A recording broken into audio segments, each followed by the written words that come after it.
श्री अद्वैत गदाधार श्रीवासादि गौर भक्त वृंद. हरे कृष्णा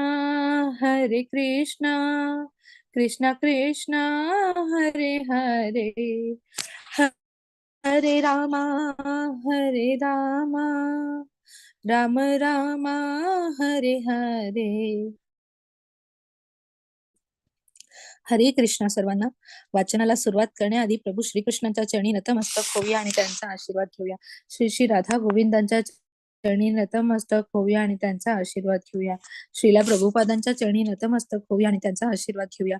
नामनिष्ठ दास प्रभूजींना वंदन करूया आणि माझ्या प्रेरणा पूजा माताजी, मनीषा माताजी आणि अन्वया माताजी यांना वंदन करून आज आपण आपल्या वाचनाची सुरुवात करूया.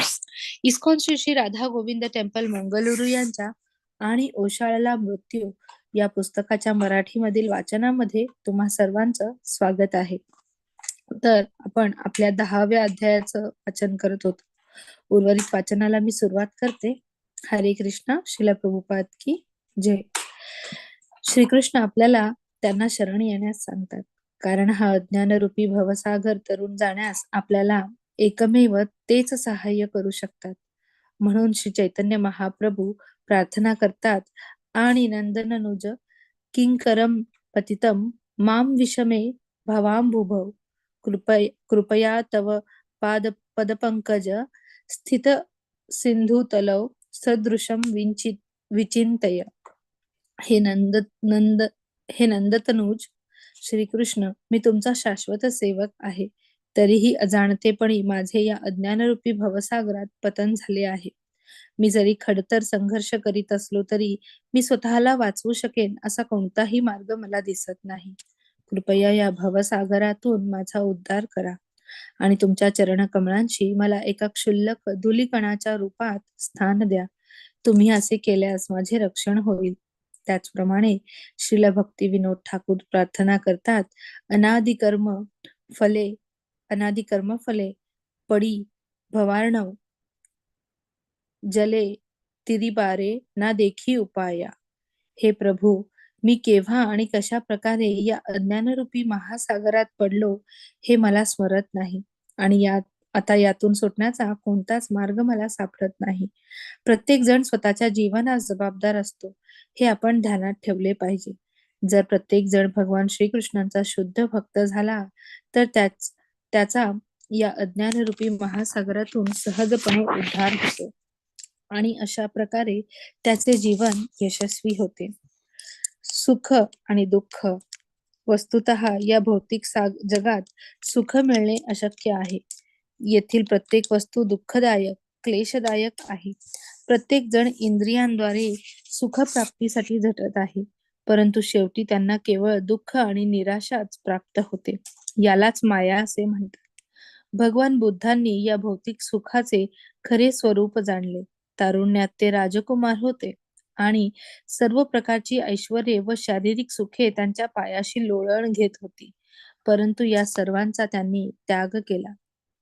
भौतिक जगातील सुख आणि दुःखास कारणीभूत होणाऱ्या इंद्रिय स्तरावरील सर्व कार्यांचा त्यांनी त्याग केला आणि ते ध्यानमग्न झाले.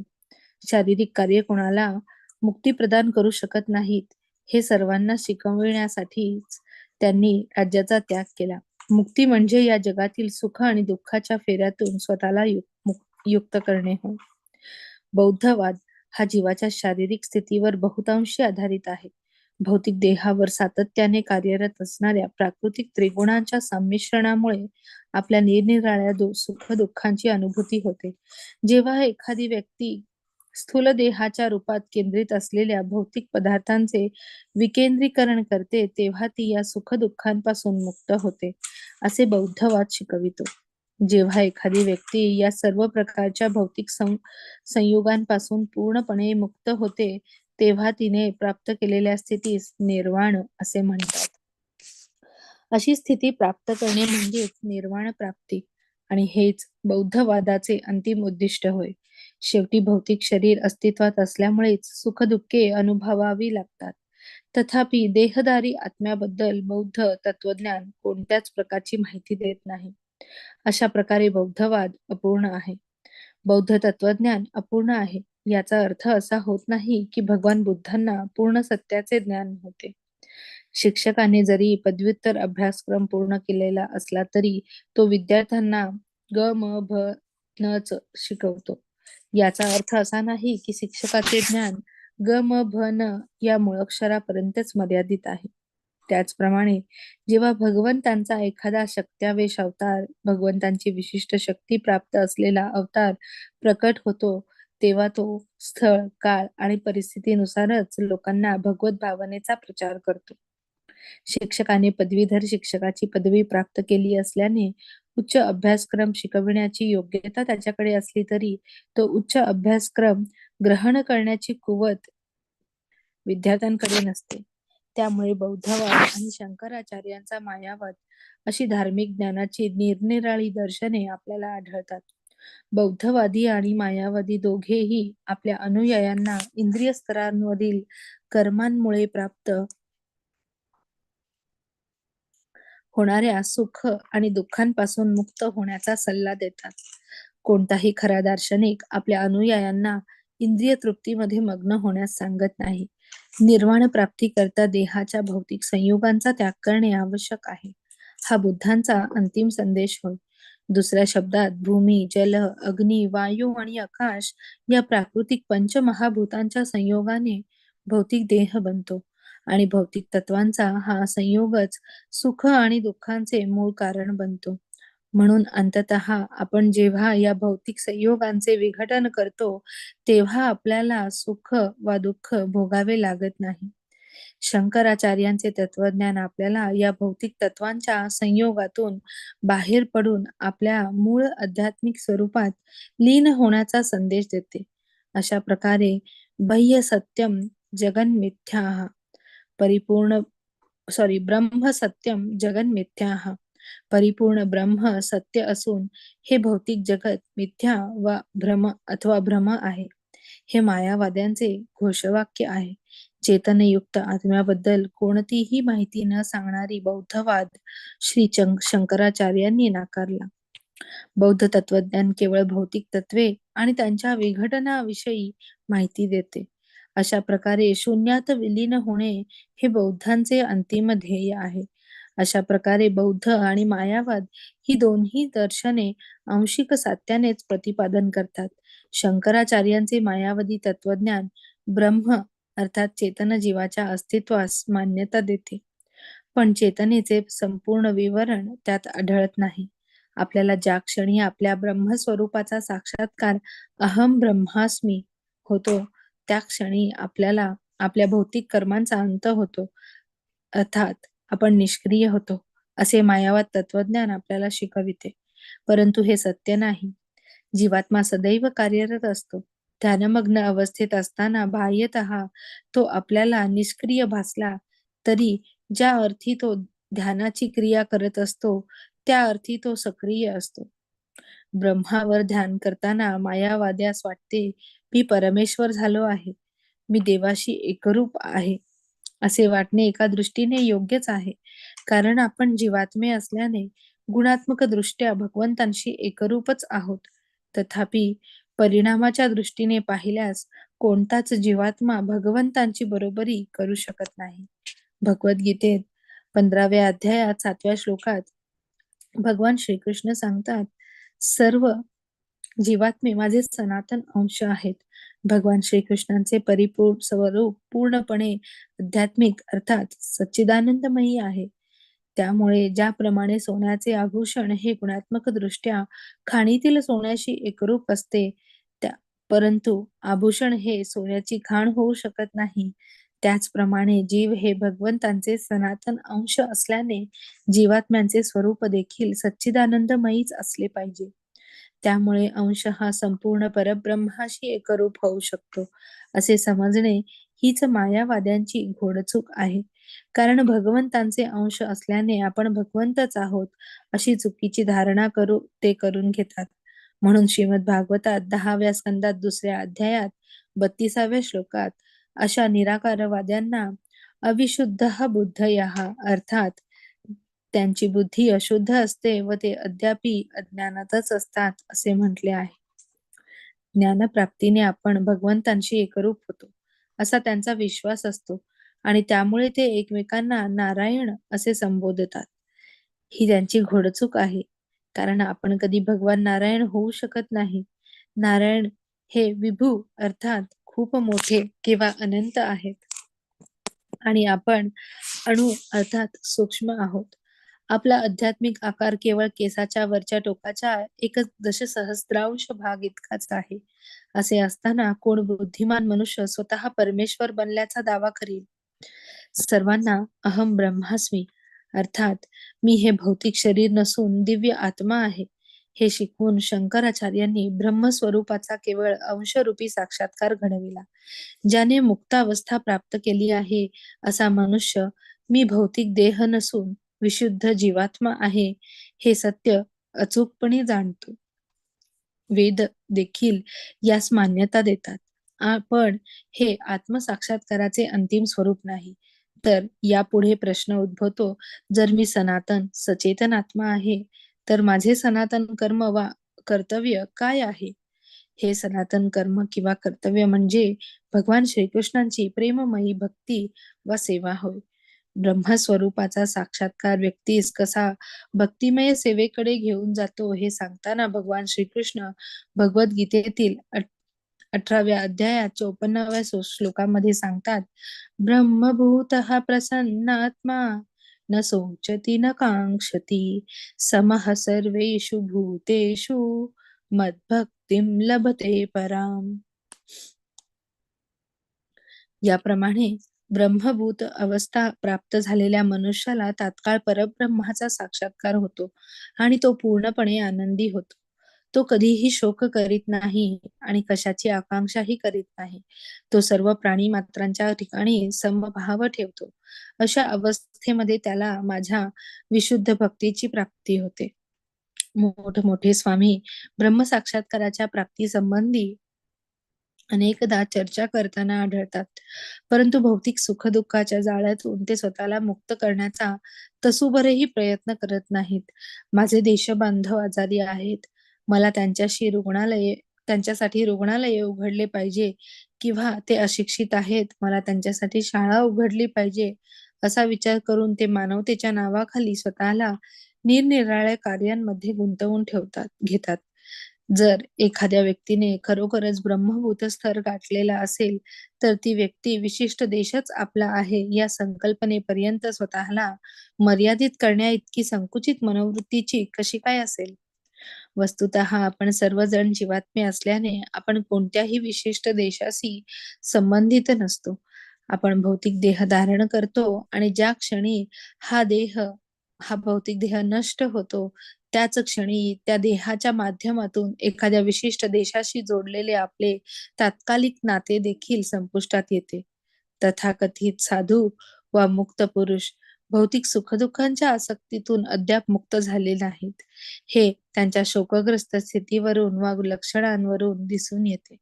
कारण ज्या अर्थी ते शोकग्रस्त आहेत, त्या अर्थी त्यांना आनंदाची प्राप्ती झाली नाही.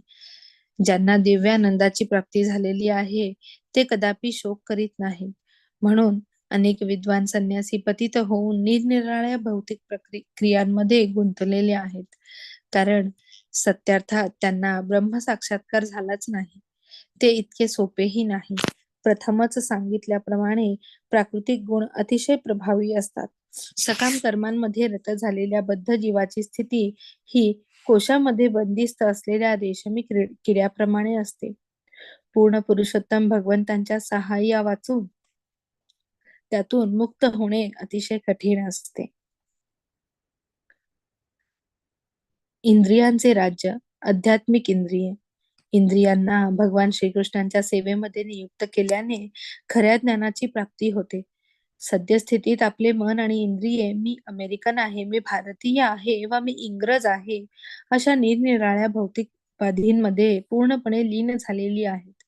अशा भावनेमध्ये आपण आपल्या इंद्रियांना आपले नातेवाईक, आपला समाज, आपले राष्ट्र इत्यादींच्या सेवेमध्ये लावावे असे आपल्याला वाटते. परंतु आपल्याला या सर्व अवस्था नित्य व क्षणिक आहेत. आपण ब्रह्म म्हणजे शुद्ध सचेतन आत्मा आहोत. ही आपली खरी स्थिती आहे.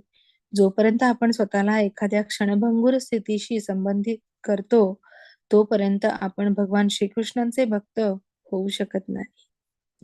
ब्रह्म साक्षात्कार म्हणजे आध्यात्मिक ज्ञानाचा अंतिम स्तर नाही. हा मुद्दा मी सांगितलाच आहे. आत्मसाक्षात्काराचे 3 स्तर आहेत. ब्रह्म साक्षात्कार अर्थात आपण भौतिक देह नसून सचेतन आत्मा आहोत याची जाणीव होणे. परमात्मा साक्षात्कार अर्थात अंतःकरणातील परमात्म्याची जाणीव होणे आणि भगवान साक्षात्कार अर्थात भगवंतांच्या श्रीकृष्ण या साकार रूपाची अनुभूती करून घेणे. परमात्मा साक्षात्कार किंवा अंतःकरणातील परमात्मा रूपी भगवान श्रीकृष्णांचा साक्षात्कार हा ब्रह्म साक्षात्काराच्या पलीकडे आहे. ब्रह्म हे सूर्यप्रकाशाप्रमाणे असून परमात्मा साक्षात्कार होणे म्हणजे त्या सूर्यप्रकाशाचे उगमस्थान असलेल्या सूर्यगोलास पाहण्यासारखे आहे. त्याच्याही पुढे गेल्यास आपण वैकुंठरूपी आध्यात्मिक लोकात प्रवेश करून परमपुरुष भगवंतांना समोरासमोर पाहू शकतो. हा आत्मसाक्षात्काराचा परमोच्च बिंदू असून याची तुलना प्रत्यक्ष सूर्यदेवांच्या भेटीशी करता येईल. सूर्यप्रकाश, सूर्यकोल आणि सूर्यदेव हे एकच असून अभिन्न आहेत आणि त्याच वेळी ते एकमेकांहून भिन्न देखील आहेत. सूर्यप्रकाश हे सूर्याचे निराकार ज्योती स्वरूप असून सूर्यगोल हे त्याचे स्थानिक स्वरूप आहे आणि साक्षात सूर्यदेव हे सूर्यप्रकाश आणि सूर्यगोल या दोन्हीचे साकार उगमस्थान आहे. भगवद्गीतेमध्ये 4थ्या अध्यायात 27व्या श्लोकामध्ये भगवान श्रीकृष्ण या मुद्द्यास पुष्टी देताना म्हणतात, मी निराकार ब्रह्मज्योतीचे उगमस्थान आहे. ब्राह्मणो हि प्रतिष्ठाम अहम. ईशोपनिषदामध्ये 15व्या मंत्रात एक भक्त प्रार्थना करतो, हिरण्यमयेन पात्रेण सत्यस्य पिहितं मुखं तत्त्वं पूषन्नापावृणु सत्यधर्माय दृष्टये.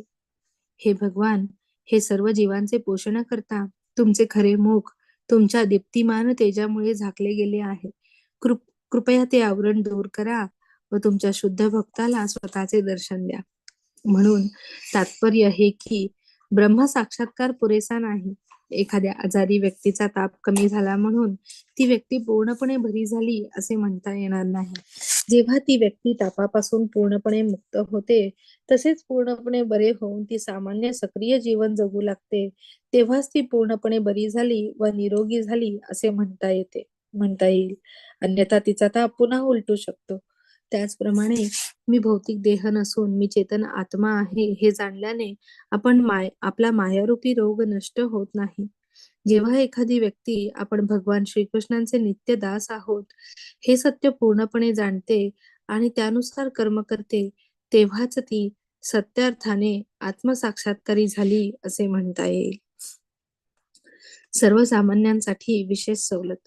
आधुनिक युगामध्ये सर्व स्तरांवरील सर्व लोकांसाठी हरे कृष्ण कृष्ण कृष्ण हरे हरे, हरे राम राम राम हरे हरे या महामंत्राचा जप करणे हाच आत्मसाक्षात्काराचा सर्वोत्तम मार्ग आहे. कलियुगातील बद्ध जीव पापमयी कृत्यांमध्ये इतके गुरफटलेले आहेत की वैदिक विधी नियमांचे शिस्तबद्ध पालन करणे त्यांच्यासाठी केवळ अशक्य आहे. त्यामुळे या हरे कृष्ण महामंत्राचा जप ही श्री चैतन्य प्रभूंनी अशा लोकांना दिलेली विशेष सवलत होय. संकीर्तन आंदोलनाची अर्थात पवित्र भगवन नामाचे सामूहिकरित्या कीर्तन स्मरण करण्याच्या आंदोलनाची स्थापना करून केवळ पतित जीवांचा उद्धार करण्यासाठी प्रत्यक्ष भगवान श्रीकृष्ण हे श्री चैतन्य महाप्रभूंच्या रूपात अवतरले. श्री चैतन्य महाप्रभू बृहन नारदीय पुराणातील 3.8.126 अधोरेखित श्लोक वारंवार म्हणतात. हरेर नाम हरेर नामैव केवलम कलौ नास्तैव गतिर् अन्यथा. कलियुगात केवळ हरिनाम हा उद्धाराचा एकमात्र उपाय असून अन्य उपायाने मनुष्याचा उद्धार होणे शक्य नाही. पवित्र कृष्ण नामाच्या जपामध्ये किती सामर्थ्य आहे हे आपण कृष्ण भावनामृत संघाच्या प्रचार कार्याचा अभ्यास करून पाहू शकतो. अगदी मातेच्या गर्भामध्ये असल्यापासूनच वाईट सवयींच्या आहारी गेलेले लोक या संघामध्ये सहभागी झाल्यावर सर्व प्रकारच्या पापकृत्यांचा त्याग करतात. हे त्यांचे सौभाग्यच आहे. या संदर्भात श्री चैतन्य महाप्रभू चैतन्य चरितामृतात मध्यलीला 19.151 म्हणतात, ब्रह्मांड भ्रमिते कोण भाग्यवान जीव, गुरु कृष्ण प्रसादे पाय भक्तिलता बीज. जीव हा निरनिराळ्या जीवनांमध्ये आणि निरनिराळ्या देहांमध्ये प्रवेश करीत असतो. अशा प्रकारे तो संपूर्ण विश्वामध्ये एका स्थितीतून दुसऱ्या स्थितीमध्ये भ्रमण करतो. तथापि तो भाग्यवान असेल तर त्याला कृष्ण कृपा मिळाली तरच त्याला अधिकृत आध्यात्मिक गुरुचे सानिध्य लाभते. नंतर तो अशा गुरुकडून भक्तिलतेचे बीज प्राप्त करतो. तो जर खरोखरच बुद्धिमान असेल तर हे बीज तो आपल्या हृदयात स्थापित करून त्याला पाणी पुरवठा करील. जेव्हा आपण एखादे बीज जमिनीमध्ये पेरतो तेव्हा ते अंकुरित होण्यासाठी त्याला पाणी पुरवणे आवश्यक असते. त्याचप्रमाणे भक्तीचे बीज एकदा अंतःकरणात पेरल्यानंतर त्याला योग्य त्या प्रमाणात पाणी घालणे आवश्यक असते. हे पाणी कसे असावे? श्रवणम कीर्तनम स्मरणम. श्रीकृष्णांच्या यशाचे श्रवण आणि कीर्तन करणे म्हणजेच भक्तिमय सेवेचे बीज अंकुरित करण्यासाठी घातलेले पाणी होय. भगवान श्रीकृष्णांची प्रेममयी सेवा केल्याने आपण भौतिक जगातील आपल्या दुर्भाग्यपूर्ण स्थितीतून बाहेर पडू शकतो. भगवान श्रीकृष्णांनी या भौतिक जगाला दुःखालयम अर्थात दुःखाचे स्थान म्हणून प्रमाणपत्र दिले आहे. दुसऱ्या शब्दात भगवान श्रीकृष्णांच्या पवित्र नामाचे कीर्तन व श्रवण करण्याच्या प्रक्रियेद्वारे आपण जर त्यांच्या चरणकमळांचा आश्रय घेतला तर आपल्याला या दुःखपूर्ण भौतिक जगातील जन्म मृत्यूच्या चक्रामध्ये पुन्हा पुन्हा पडावे लागणार नाही. इच्छानुरूप शरीर बद्ध जीव कशा प्रकारे जन्म घेतो याविषयी श्रीमद भागवत आपल्याला विस्तृतपणे सांगते. जीवात्म्याच्या कर्मानुसार त्याला विशिष्ट पित्याच्या वीर्यामध्ये स्थान मिळते आणि माता पित्याच्या समागमाने त्याच्या स्थूल देहाची निर्मिती होते. शारीरिक समागमाच्या वेळी जेव्हा पित्याचे वीर्य मातेच्या अंड्याशी संयोग पावते तेव्हा माता पित्याच्या मानसिक प्रवृत्तीचा देखील संयोग होतो आणि हा संयोग बालकास प्राप्त होतो. प्रत्येक जीवाचा देह इतर जीवांच्या देहाहून भिन्न असतो. एका जीवाचा देह तर इतर कोणत्याही जीवात्म्याच्या देहासमान नसतो. जीवांच्या या शारीरिक भिन्नतेस कारण आहे व ते कारण म्हणजे कर्म होय. जीवाच्या गतकर्मानुसार मन, बुद्धी आणि मिथ्या अहंकाराने बनलेला विशिष्ट प्रकारचा सूक्ष्म देह त्याला प्राप्त होतो आणि या सूक्ष्म देहानुसार त्यास पूरक अशा स्थूल देहाची त्याला प्राप्ती होते. भगवान श्रीकृष्ण भगवद्गीतेमध्ये 8व्या अध्यायात 6व्या श्लोकामध्ये सांगतात, यम यम वापि स्मरन् भावम त्यज्यतं ते कलेवरम तम तमेवैति कौन्तेय सदा तद्भाव भावितः. हे कौन्तेय, आपल्या देहाचा त्याग करीत असताना मनुष्य ज्या ज्या भावनांचे स्मरण करतो त्या त्या भावाची तो निस्संदेह प्राप्ती करतो. जीवाने जीवनभर केलेल्या कर्मानुसार मृत्यूसमयी त्याच्या सूक्ष्म देहाच्या प्रवृत्ती निश्चित केल्या जातात.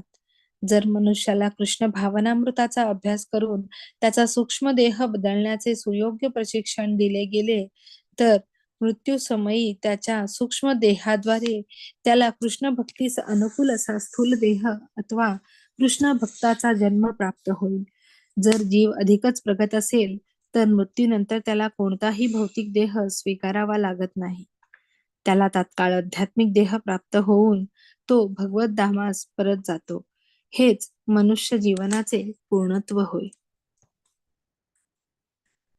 तर अशा प्रकारे आपण आपला 11वा अध्याय संपवलेला आहे आणि उद्यापासून आपण आपल्या 12व्या अध्यायाच्या वाचनाला सुरुवात करूया. मी थांबते इथे. मी प्रार्थना म्हणते आणि मग आपण थांबूया. वांछा कल्पतरुभ्यश्च कृपा सिंधु एव च पतितानां पावनेभ्यो वैष्णवेभ्यो नमो नमः. हरे कृष्ण सर्वांना.